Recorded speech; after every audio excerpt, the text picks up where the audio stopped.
दुख दे सकता है। तो ये प्राप्त क्यों होते हैं? निज कृत कर्म। तो भीष्म पितामह ने कहा मैं मुझे तो 100 जन्मों की याद है, मैंने कोई पाप किया ही नहीं। तो भगवान कहते हैं 100 जन्मों से एक जन्म और याद कर लो ऊपर, क्या गलती की थी।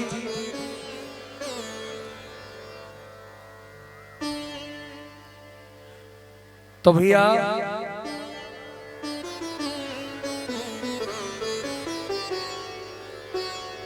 आज भीष्म पितामह को भगवान ने याद दिलाया है कि तुमने एक सर्प को बाण की नोक से उठा करके कांटों पर डाल दिया। उस सर्प के शरीर में वो कांटे छिद गए, उसी का ये फल प्राप्त हुआ है। लेकिन भीष्म पितामह कहने लगे इतने दिनों बाद। तो भैया यहाँ जो पाप किया है, गलती की है, उसका फल जरूर मिलेगा, लेकिन लेट क्यों मिलता है कभी कभी? क्योंकि हमारे पुण्य ज्यादा बढ़ जाते हैं तो उसका फल हमें नहीं प्राप्त हो पाता, लेकिन प्राप्त जरूर होगा। इस प्रकार भैया आज समय आ गया है भीष्म पितामह का।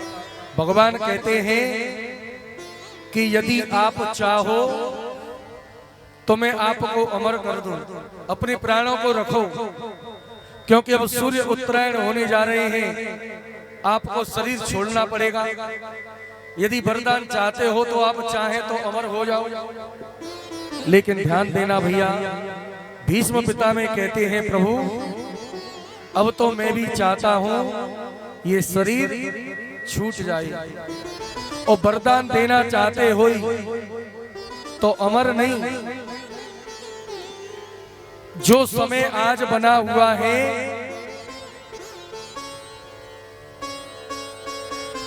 इससे अच्छा समय मुझे और कभी नहीं मिल सकता। यदि वरदान देना है तो मुझे एक ही वरदान दे दो। भीष्म पितामह ने क्या वरदान मांगा पता है? कि हे प्रभु मेरी इच्छा ऐसी है कि जब मेरा शरीर छूटे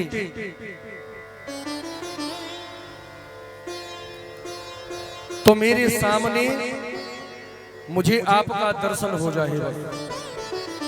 और भीष्म पितामह ने वरदान भी यही मांगा है, भगवान से कहा है कि हे प्यारे देना चाहते हो तो यही वरदान दे दो। वो क्या?